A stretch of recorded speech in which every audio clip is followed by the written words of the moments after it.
Hello everyone, welcome back to our channel और I am your mentor. आज हम करने वाले हैं पेपर कोड BPSE 142 परिवर्तनशील विश्व में भारत की विदेश नीति, यानी बदलते विश्व में जो भारत की विदेश नीतियां हैं उसके बारे में इस क्वेश्चंस होंगे ऑफ कोर्स। ठीक है, जून सेशन वाले बच्चों के लिए बहुत इंपॉर्टेंट क्लास रहने वाली है, इसलिए वीडियो को एंड तक जरूर देखिएगा। कोई भी डाउट हो आप कमेंट सेक्शन में पूछ सकते हैं। अभी तक आपने चैनल को सब्सक्राइब नहीं किया तो इस चैनल को सब्सक्राइब कर दीजिए, वीडियो को लाइक कर दीजिए, अपने दोस्तों के साथ शेयर कर दीजिए। एक और इन्फॉर्मेशन, अगर आपको इसके गैस पेपर्स चाहिए तो हमारी वेबसाइट आप इसे ले सकते हैं, इसका लिंक आपको डिस्क्रिप्शन में मिल जाएगा। और अगर फिर भी कोई दिक्कत आती है तो आप shop.hindustanknowledge.com गूगल पे सर्च करके देख सकते हैं। इस तरीके का इंटरफेस आएगा और यहाँ पर सर्च सेक्शन में जाना है, जिस भी सब्जेक्ट का आपको गैस पेपर चाहिए उस पर क्लिक करना है, यानी सर्च करना है और यहाँ पर गैस पेपर सिंपली आ जाएंगे। ठीक है, फिर भी कोई प्रॉब्लम होती है तो आप हमारे व्हाट्सएप नंबर से कनेक्ट कर सकते हो 9580023321 पर। ठीक है, टेलीग्राम चैनल और व्हाट्सएप ग्रुप को भी ज्वाइन कर लेना इंपॉर्टेंट अपडेट्स के लिए। ठीक है, क्वेश्चन स्टार्ट करते हैं और आज का हमारा पहला क्वेश्चन है, भारतीय विदेश नीति के उद्देश्य क्या हैं? यानी हमें भारतीय विदेश नीति के उद्देश्यों के बारे में बताना है। ठीक है, जब भी आप अपना उत्तर लिखना शुरू करेंगे यानी आंसर लिखना स्टार्ट करेंगे तो 3 भागों में से डिवाइड करेंगे। सबसे पहले लिखेंगे इंट्रोडक्शन यानी परिचय, इसे प्रस्तावना या भूमिका के नाम से भी जानते हैं। उसके बाद आते हैं मुख्य बिंदु यानी मेन पॉइंट्स और जिसमें आप उदाहरण या फिर जो भी आपकी डिटेल में इस चीज़ों को मुख्य बिंदु में लिखते हैं। और लास्ट में आता है एनालिसिस यानी निष्कर्ष। ठीक है, इंट्रोडक्शन यानी प्रस्तावना से शुरू करेंगे। विदेश नीति से आशय उन सिद्धांतों, उद्देश्यों और निर्णयों से है जिनके आधार पर कोई देश अन्य देश के साथ अपने संबंध स्थापित करता है। भारत की विदेश नीति का आधार शांति, सहयोग, समानता और राष्ट्रीय हित है। स्वतंत्रता प्राप्ति के बाद भारत ने ऐसी विदेश नीति अपनाई जिसका उद्देश्य देश की सुरक्षा, विकास और विश्व में सम्मानजनक स्थान प्राप्त करना था। भारत की विदेश नीति संविधान के आदर्श, लोकतंत्र, अहिंसा और पंचशील के सिद्धांत से प्रेरित है। यानी ये कहना चाहते हैं कि जो भारत की विदेश नीति है वो बहुत शांति से काम करती है, सहयोग से करती है, समानता पे विश्वास रखती है, यानी दूसरे देशों के साथ समान व्यवहार या फिर युद्ध की बजाय संधि पर विश्वास वो करते हैं। ठीक है, और स्वतंत्रता प्राप्ति के बाद विदेश नीति ने अपनी विदेश नीति को बनाया, भारत की विदेश नीति ने। और इसमें एक होता है कि परमाणु हथियारों पर विदेश नीति भारत की क्या होती है कि इसमें पहले उपयोग कभी भी भारत परमाणु हथियार का नहीं करेगा जब तक सामने वाला देश नहीं करता है, यानी प्रथम उपयोग को भारत जो है परमाणु उपयोग को मना करता है। ठीक है, अहिंसा, लोकतंत्र और आदर्श पर ये चलता है।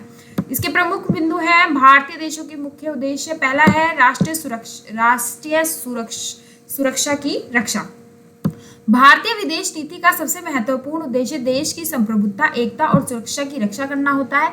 भारत अपने सीमावर्ती क्षेत्रों की सुरक्षा के लिए अन्य देशों के साथ सहयोग करता है तथा आवश्यक होने पर अपनी रक्षा क्षमता को भी मजबूत करता है। यानी हम देखते हैं कि भारत की विदेश नीति की सबसे महत्वपूर्ण कार्य है देश की सुरक्षा रक्षा करना। क्या होता है कि हो सकता है किसी भी देश में जब हम शुरुआत करते हैं तो हम सबसे पहले उसकी व्यवस्था देखते हैं कि उसने अपने देश को कैसे सुरक्षित किया हुआ है, उसकी संप्रभुता कैसी है, उसकी एकता कैसी है, उसकी सुरक्षा व्यवस्था कैसी है। ठीक है, और अन्य देशों के साथ सहयोग करता है, यानी अपनी व्यवस्था के साथ सहयोग करता है सुरक्षा में। अगला है विश्व शांति को बढ़ावा देना। भारत हमेशा से विश्व शांति का समर्थन करता है, यानी भारत हमेशा इसकी शांति पर ही विश्वास करता है। भारत युद्ध की बजाय बातचीत और शांति समाधान में विश्वास रखता है, यानी लड़ाई झगड़े या युद्ध न करने की बजाय संधि या फिर शांतिपूर्वक समाधान पर बात करता है। भारत ने अनेक अंतर्राष्ट्रीय विवादों को शांतिपूर्ण तरीके से सुलझाने का समर्थन किया है, यानी बहुत सारे उदाहरण हम देख सकते हैं, जैसे कि पाकिस्तान के साथ सिंधु नदी का जो पानी है उसके साथ जो हमारा संधि प्रस्ताव हुआ था, यानी इसमें हम उदाहरण भी ऐड कर सकते हैं। चीन के साथ भी हमारे बहुत सारे शांति समझौते हुए हैं। अगला है आर्थिक विकास को बढ़ावा देना। भारत की विदेश नीति का सबसे प्रमुख उद्देश्य आर्थिक विकास के लिए अन्य देशों के साथ व्यापार, निवेश, तकनीकी और उद्योग क्षेत्र में सहयोग बढ़ाना है। इससे रोजगार के अवसर बढ़ते हैं, देश की अर्थव्यवस्था मजबूत होती है। यानी इसका एक प्रमुख उद्देश्य क्या है? अर्थव्यवस्था को मजबूत करना, दूसरे देशों के साथ व्यापार, निवेश ज़्यादा करना और साथ ही स्वदेशी चीज़ों का ज़्यादा उपयोग करना, ताकि आयात कम हो, निर्यात ज़्यादा हो। इससे हमारी अर्थव्यवस्था बढ़ावा होती है, मजबूत होती है। गुणनिरपेक्षता की भावना।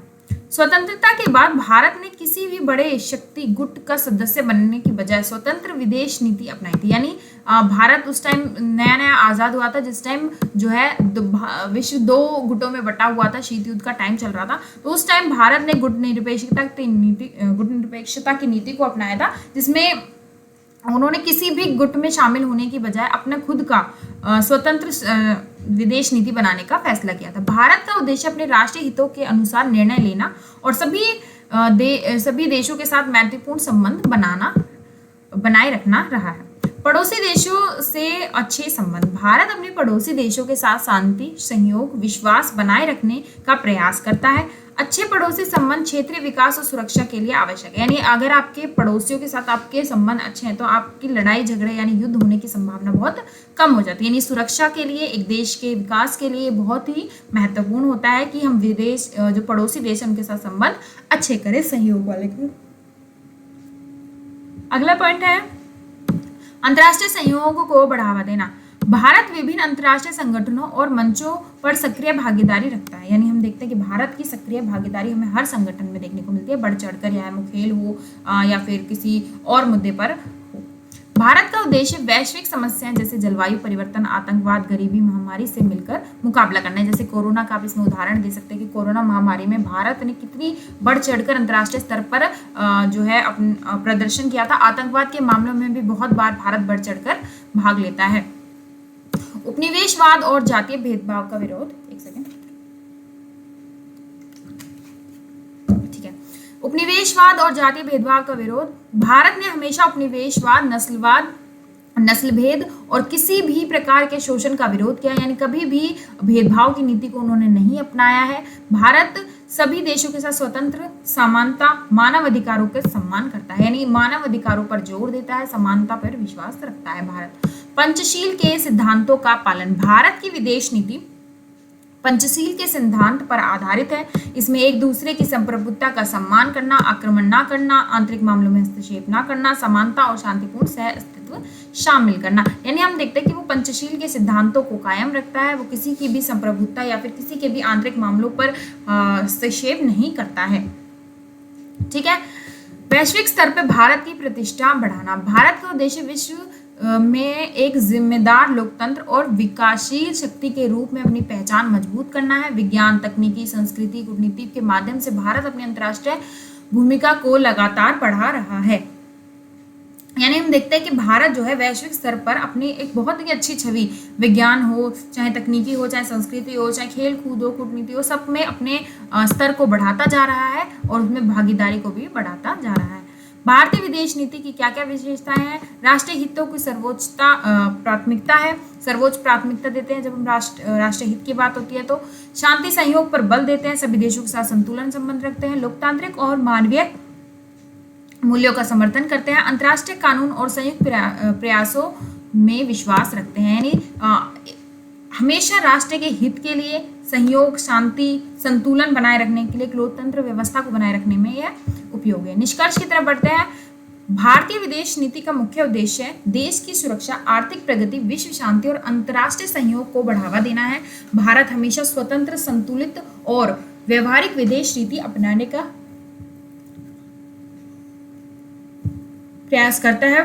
बदलती वैश्विक परिस्थितियों के अनुसार भारत अपनी विदेश नीति में आवश्यक सुधार भी करता है ताकि राष्ट्रीय हितों की रक्षा हो और विश्व में भारत की प्रतिष्ठा लगातार बढ़ती रहे। यानी भारत अपनी विदेश नीति में मुख्यतः आर्थिक सुधार, सुरक्षा, शांति, अंतर्राष्ट्रीय सहयोग को बढ़ावा देता है, जिससे उसकी स्थिति जो है अंतर्राष्ट्रीय स्तर पर भी यानी बढ़ चढ़कर भागीदारी भी हम देखते हैं भारत की वैश्विक स्तर पर। और इससे क्या होता है कि राष्ट्रीय हित बढ़ता है और विश्व में भारत की प्रतिष्ठा लगातार बढ़ती रहती है। कोई भी डाउट हो कमेंट सेक्शन में आप पूछ सकते हैं। और अगला क्वेश्चन है भारत और अमेरिका के संबंध के बदलते पहलुओं पर टिप्पणी कीजिए। यानी भारत और अमेरिका के संबंध में कैसे बदलाव आया है उसके बारे में टिप्पणी करनी है। एक मिनट,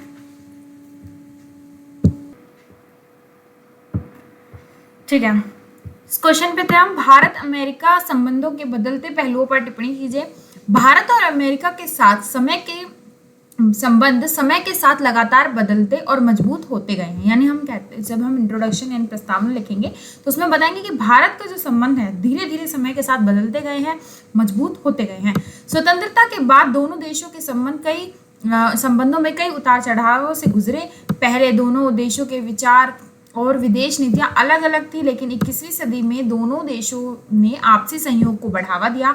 आज भारत और अमेरिका लोकतंत्र, व्यापार, रक्षा, विज्ञान, शिक्षा, तकनीकी और वैश्विक सुरक्षा जैसे अनेक क्षेत्रों में महत्वपूर्ण साझेदार हैं। यानी हम देखते हैं कि भारत और अमेरिका के संबंध शुरुआत में थोड़े से अलग थे, उनकी विदेश नीतियां अलग थी, उनके विचार अलग थे, लेकिन 21वीं सदी में जब हम थोड़ा थोड़ा आगे बढ़ते हैं, तब से भारत और अमेरिका के संबंध मजबूत होते नजर आते हैं। विज्ञान, शिक्षा, हर क्षेत्र में जो है आपसी सहयोग उनका देखने को मिलता है। मुख्य बिंदुओं पर आते हैं भारत और अमेरिका संबंध के बदलते पहलू। पहला है रणनीतिक साझेदारी का विकास। पहले भारत गुटनिरपेक्ष नीति अपनाता था, जबकि अमेरिकी पश्चिमी देशों के नेतृत्व करता था। यानी पहले जब शीत युद्ध का टाइम चल रहा था, तो अमेरिका पश्चिमी नीति और जो यूएसएसआर था वो पूर्वी से था, दो गुटों में बटा हुआ था। लेकिन भारत ने गुटनिरपेक्षता की नीति को अपनाया था। अब दोनों देश हिंद प्रशांत यानी इंडो पैसिफिक क्षेत्र में शांति सुरक्षा बनाए रखने के लिए साथ मिलकर काम कर रहे हैं। दोनों देशों के बीच रणनीतिक विश्वास पहले की तुलना में काफी बढ़ गया है। यानी हम देखते हैं कि दोनों के बीच में जो राजनीतिक है, जो हम अंतर्राष्ट्रीय स्तर पर देखते हैं, दोनों की रणनीतियां आपस में बहुत मेल खाती हैं, दोनों आपस में मिलकर कार्य करते हैं। कई बार हम इनके जो है एक साथ नीति लागू करने के भी उदाहरण देखने को मिलते हैं। अगला है रक्षा सहयोग में वृद्धि। भारत और अमेरिका के बीच रक्षा संबंध लगातार मजबूत हुए हैं। दोनों देशों ने संयुक्त सैन्य अभ्यास करते हैं, यानी बहुत सारे सैन्य अभ्यास जो है अमेरिका और भारत एक साथ करते हैं। रक्षा तकनीकी और आधुनिक हथियारों के क्षेत्र में सहयोग बढ़ रहे हैं। यानी हम देख रहे हैं कि तकनीकी और रक्षा के मामलों में दोनों आपस में बहुत सहयोग कर रहे हैं। उनके हथियार आपसी सहयोग, सैन्य अभ्यास बढ़ते जा रहे हैं। इससे भारत की सुरक्षा क्षमता में वृद्धि होती है। यानी अगर आप एक बहुत बड़ी शक्तिशाली देश के साथ आपके संबंध अच्छे हैं, तो यहाँ पर आपकी सुरक्षा भी मजबूत होती है। और अगर आप बड़ी शक्ति के साथ अभ्यास करते हैं, तो उससे तो और फर्क पड़ता है। व्यापार और आर्थिक सहयोग। अमेरिका भारत का सबसे प्रमुख व्यापारिक साझेदार है। दोनों देशों के बीच वस्तु और सेवाओं का व्यापार लगातार बढ़ रहा है। सूचना प्रौद्योगिकी, दवा उद्योग, ऊर्जा, कृषि, निवेश के क्षेत्र में सहयोग बढ़ा है। कई अमेरिकी कंपनियां भारत में निवेश कर रही हैं और भारतीय कंपनियां भी अमेरिका पर अपना व्यवसाय बढ़ा रहे हैं। यानी हम देखते हैं कि भारत और अमेरिका के बीच व्यापारिक संबंध भी बहुत मजबूत है, जो हमारी आर्थिक स्थिति को सीधे सीधे प्रभावित करते हैं। दोनों देशों के बीच जो कंपनियां हैं वो आपस में निवेश करती हैं, दूसरे देशों की मतलब अमेरिका की भारत में, भारत की अमेरिका में और निवेश करती है। और कई जो बड़े वो देखते हैं हम, बड़े जो व्यापार केंद्र हैं वो भी आपस में देशों के साथ साझेदार होते हैं। अगला है विज्ञान और प्रौद्योगिकी में सहयोग। अंतरिक्ष अनुसंधान, एआई, कृत्रिम बुद्धिमत्ता, एआई, डिजिटल तकनीकी, सेमीकंडक्टर, स्वच्छ ऊर्जा और स्वास्थ्य के क्षेत्र में दोनों देशों के बीच सहयोग बढ़ा है। इससे नई तकनीकों में के विकास और नवाचार को बढ़ावा मिला है। ठीक है, तो इससे क्या होता है कि धीरे धीरे जो दोनों के बीच संबंध है, स्वच्छ ऊर्जा, स्वास्थ्य को लेकर दोनों के बीच सहयोग बढ़ रहा है, तकनीकी नवाचार भी बढ़ रहा है। शिक्षा और सांस्कृतिक संबंध। हर वर्ष बड़ी संख्या में भारतीय छात्र उच्च शिक्षा के लिए अमेरिका जाते हैं। दोनों देशों के विश्वविद्यालयों और शोध संस्थाओं के बीच सहयोग बढ़ रहा है। भारतीय समुदाय भी अमेरिका में महत्वपूर्ण भूमिका निभाता है और दोनों देशों के संबंध मजबूत बनने में योगदान देता है। यानी हम देखते हैं कि भारत के बहुत सारे विद्यार्थी जो है बड़ी संख्या में अमेरिका पढ़ने जाते हैं, और अमेरिका के भी जैसे हमारे देश में भी कुछ बड़ी यूनिवर्सिटी है वहाँ पर पढ़ने आते हैं। यानी आपस में जो देश हैं उनके छात्र जो है शिक्षा प्राप्त करने जाते हैं, विश्वविद्यालयों में जाते हैं, अपना सहयोग बढ़ाते हैं, महत्वपूर्ण भूमिका यहाँ पर निभाते हैं, जिससे संबंध और मजबूत होते हैं।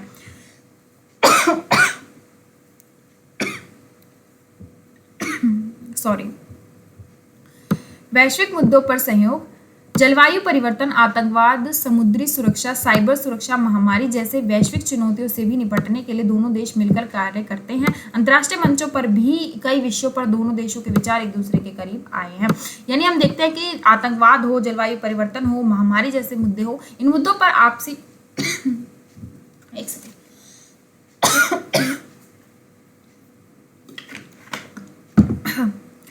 जलवायु परिवर्तन हो, आतंकवाद हो, ऐसे मुद्दों पर हम देखते हैं कि दोनों देशों ने मिलकर नीतियां बनाई हैं और वो सफल भी रही हैं। दोनों देशों ने, जैसे कोरोना का आप देख सकते हैं महामारी के टाइम और साइबर सुरक्षा के मामलों में, आतंकवाद के मामलों में यहाँ पर बहुत योगदान एक दूसरे के साथ उनका मिलता है। चुनौतियां क्या रही इन दोनों के संबंध में वो देखते हैं। भारत और अमेरिका संबंधों में कुछ चुनौतियां भी मौजूद हैं। व्यापारिक शुल्क और बाजार तक पहुंच से जुड़े विवाद, यानी हम देखते हैं कि अभी कुछ समय पहले अमेरिका ने जो है जो टैरिफ है वो बढ़ा दिया था। आप इसमें उदाहरण में लिख सकते हैं, ठीक है, ये मैं सिर्फ समझा नहीं रही हूँ, ये आप उदाहरण में भी लिख सकते हैं। जैसे टैरिफ लगा दिया था, उससे क्या हुआ कि व्यापारिक शुल्क और बाजार तक पहुंचे, उसकी जो बात, व्यापारिक शुल्क बढ़ा दिया तो उससे क्या हुआ, बाजार पे फर्क पड़ा और बाजार से फर्क पड़ने पर अर्थव्यवस्था पे फर्क पड़ा, जो दोनों देशों के लिए मतभेद का कारण बन सकता है। रूस ने भारत के रक्षा संबंध, यानी कई बार अमेरिका के लिए चिंता करते हैं रूस और भारत के संबंध, यानी भारत के संबंध रूस से भी काफी मजबूत है। वीजा और आवर्जन से जुड़े मुद्दे, वीजा से जुड़े मुद्दे, इन मुद्दों पर भी कई बार विवाद देखने को मिलता है। कुछ अंतर्राष्ट्रीय मामलों पर दोनों देशों की अलग अलग नीतियां, यानी बहुत सारे जैसे कि कोई मुद्दा उठ रहा है अंतर्राष्ट्रीय स्तर पर, ये हो सकता है कि दोनों के विचार अलग अलग हो, हमेशा सेम नहीं होते हैं, मतभेद भी बन जाते हैं। इन मतभेदों के बावजूद दोनों देशों के बीच बातचीत और सहयोग के माध्यम से समाधान खोजने का प्रयास करते हैं। इतने कभी कभी मतभेद हो जाते हैं लेकिन उनके संबंध काफी अच्छे हैं। निष्कर्ष की तरफ बढ़ता है।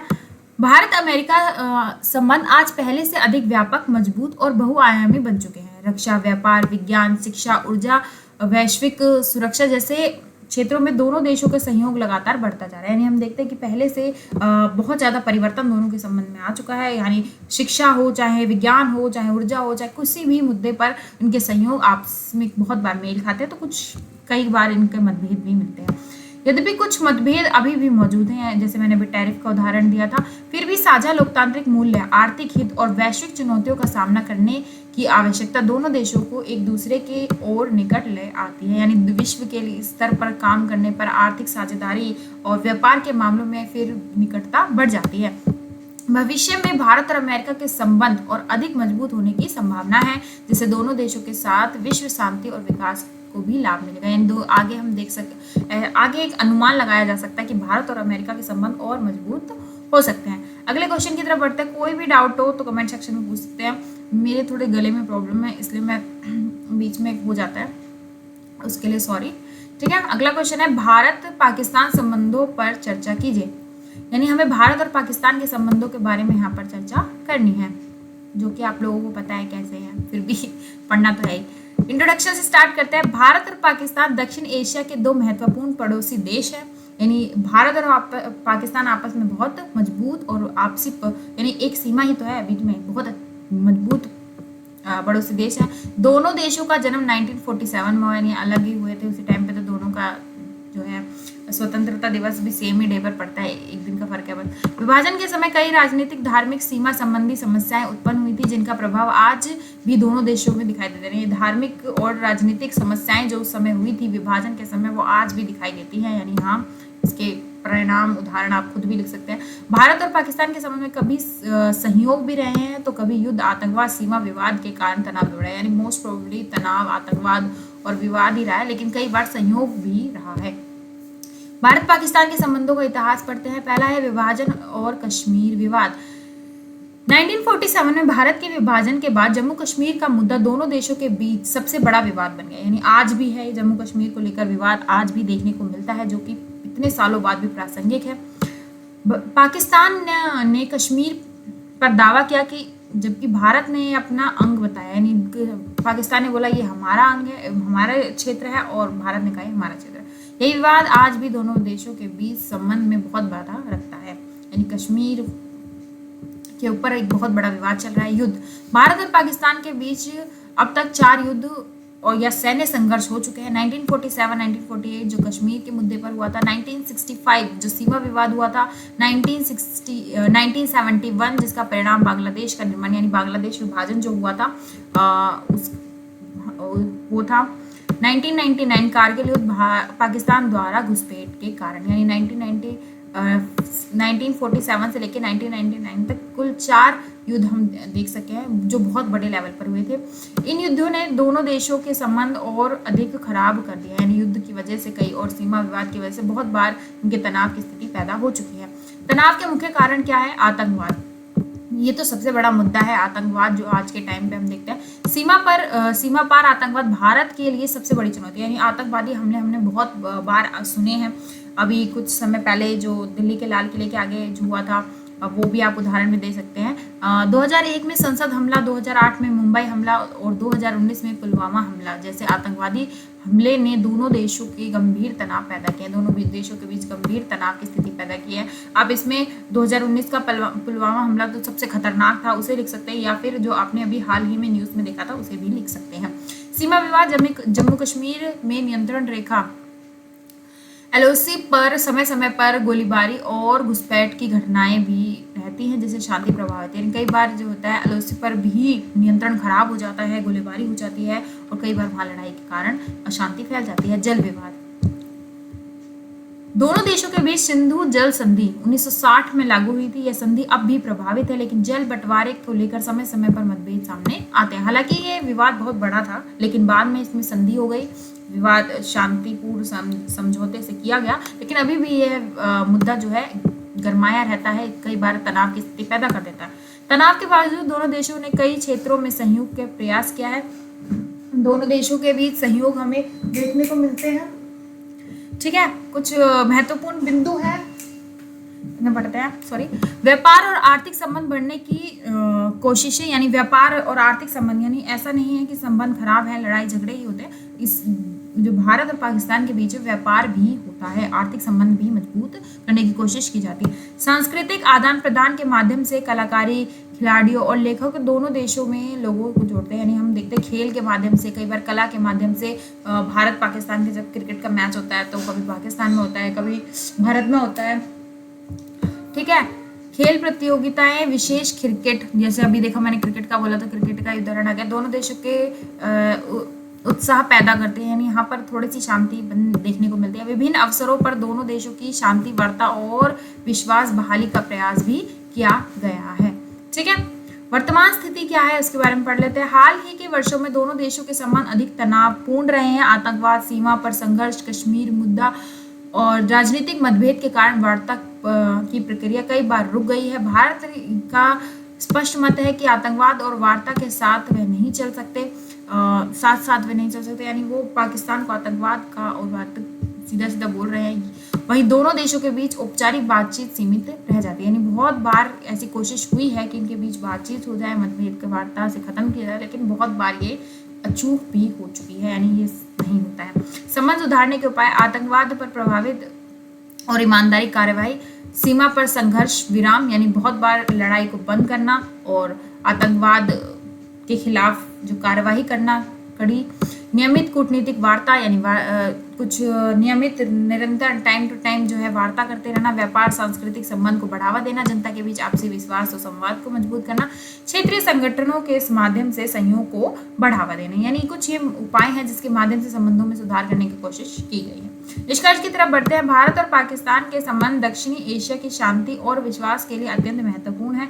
दोनों देशों के बीच अनेक विवाद और चुनौती मौजूद है, लेकिन संवाद, विश्वास, सहयोग और आतंकवाद के विरुद्ध ठोस कदमों से संबंधों में सुधार संभव है। यदि दोनों देश शांति, विकास और आपसी सम्मान को प्राथमिकता दे तो जो पूरे दक्षिण एशिया की स्थिति है वो आर्थिक प्रगति और समृद्धि का मार्ग प्रशस्त हो सकता है। यानी हम देखते हैं कि भारत और पाकिस्तान के जो विवाद है वो शांतिपूर्ण तरीके से सुलझ सकते हैं, शांतिपूर्ण तरीके से विकास हो सकता है।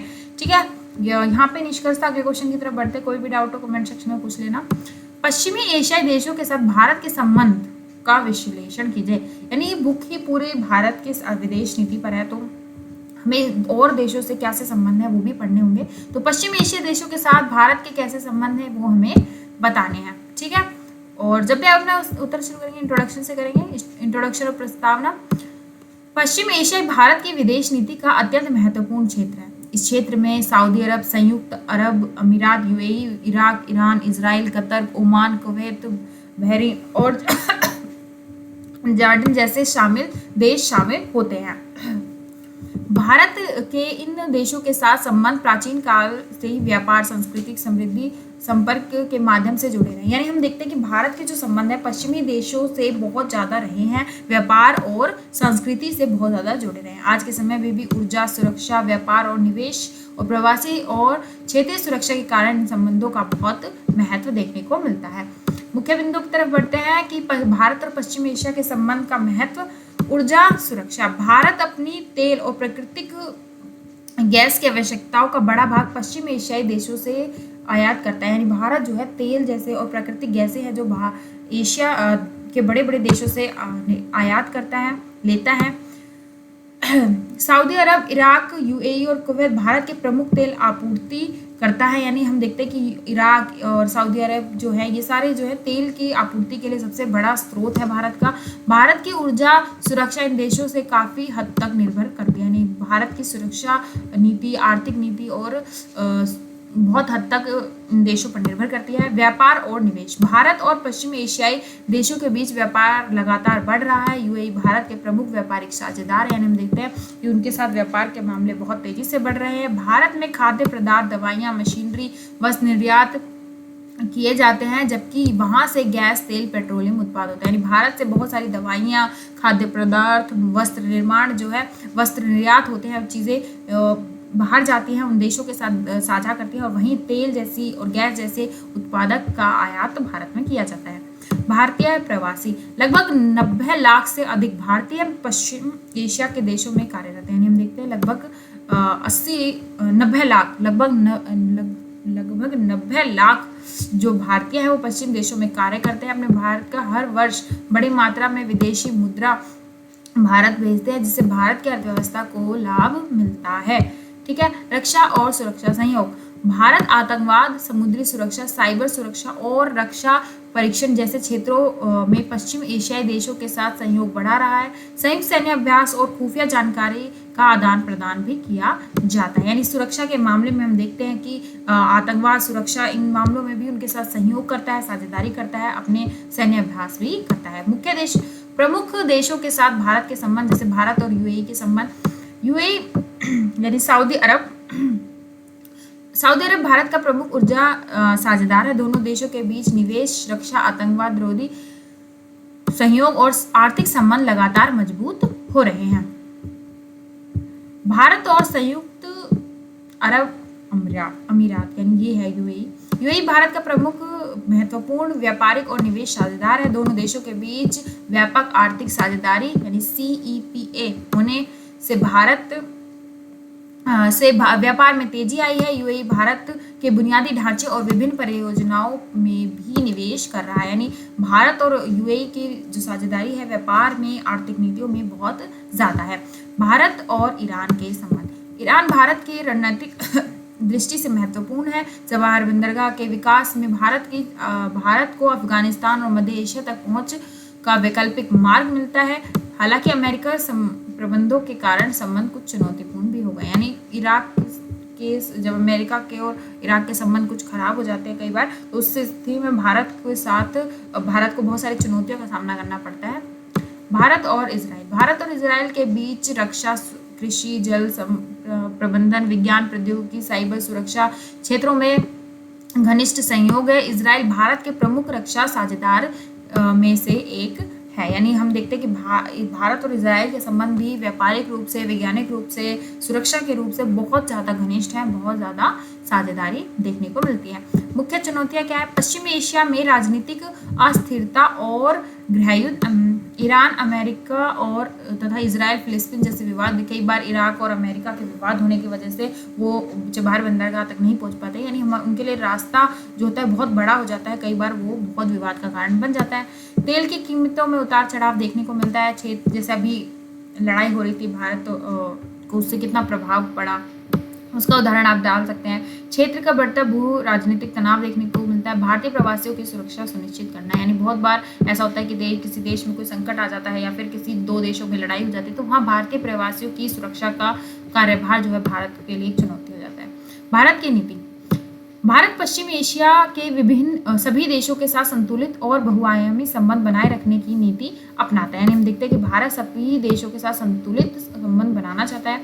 भारत ने इजराइल और अरब देशों दोनों के साथ अच्छे संबंध बनाए रखे हैं। भारत का उद्देश्य किसी एक पक्ष का समर्थन करने की बजाय शांति, स्थिरता, आर्थिक सहयोग और परस्पर हितों को बढ़ावा देना है। यानी किसी भी वो एक चीज का समर्थन नहीं करते हैं। भारत हमेशा परस्पर आर्थिक शांति का ही रास्ता अपनाता है। निष्कर्ष की तरफ बढ़ते हैं। पश्चिमी एशियाई देशों के साथ भारत के संबंध आर्थिक, सामरिक, ऊर्जा, सांस्कृतिक दृष्टि से अत्यंत महत्वपूर्ण है। यानी चाहे सामाजिक देख लें, चाहे आर्थिक देख लें, राजनीतिक देख लें, सांस्कृतिक देख लें, सभी दृष्टि में बहुत महत्वपूर्ण है। भारत ने संतुलित विदेशी नीति अपनाकर सभी प्रमुख देशों के साथ मजबूत संबंध स्थापित किए हैं। यानी भारत ने एक बहुत ही मजबूत और संतुलित विदेश नीति अपनाई है, जिससे सभी देशों के साथ उनके जो संबंध है वो अच्छे होते हैं। भविष्य में ऊर्जा सहयोग, व्यापार, निवेश, रक्षा, तकनीकी और भी क्षेत्रों में जो है सहयोग बढ़ने की संभावना यहाँ देखने को मिलती है। इसलिए पश्चिमी एशियाई भारत की विदेश नीति का प्रमुख और रणनीतिक क्षेत्र बना रहेगा। यानी हम देखते हैं कि भारत के जो संबंध है, भारत की विदेश नीति की वजह से एक बहुत ही प्रमुख और रणनीतिक क्षेत्र बना रहेगा भारत। ठीक है, यहाँ पे हमारे क्वेश्चंस खत्म होते हैं। ठीक है, चैनल को सब्सक्राइब कर लेना। अगर आपको गेस्ट पेपर चाहिए तो आप हमारे व्हाट्सएप नंबर से या फिर हमारी वेबसाइट पर विजिट कर सकते हैं। व्हाट्सएप नंबर पर कनेक्ट कर सकते हैं, फिर वेबसाइट पर विजिट कर सकते हैं। एक और इन्फॉर्मेशन, देखो आपको ये पेपर दोबारा नहीं करना है, तो अगर नहीं करना है, नहीं चाहिए, तो एक पेपर का सही पैटर्न होता है, उसमें क्वेश्चन को लिख कीजिएगा जैसे इसमें दिखाया है। सबसे पहले इंट्रोडक्शन, फिर मेन पॉइंट्स और लास्ट में आता है कंक्लूजन। इसी तरीके से आप अपना आंसर लिखेंगे, आपको पूरे मार्क्स मिलेंगे। और मैक्सिमम क्वेश्चन में आप मेन बॉडी में उदाहरण ऐड कीजिएगा। उससे क्या होता है कि आपका एग्जामिनर को लगता है कि आपको इस चीज़ की गहरी नॉलेज है और आप इसमें ज़्यादा लिख सकते हैं। गला खराब होने की वजह से 1-2 चीज़ें शायद मैं गलत बोल गई हूँ, तो उसके लिए सॉरी। ठीक है, और मिलते हैं नेक्स्ट वीडियो में। पेपर अच्छा कीजिएगा। Best of luck.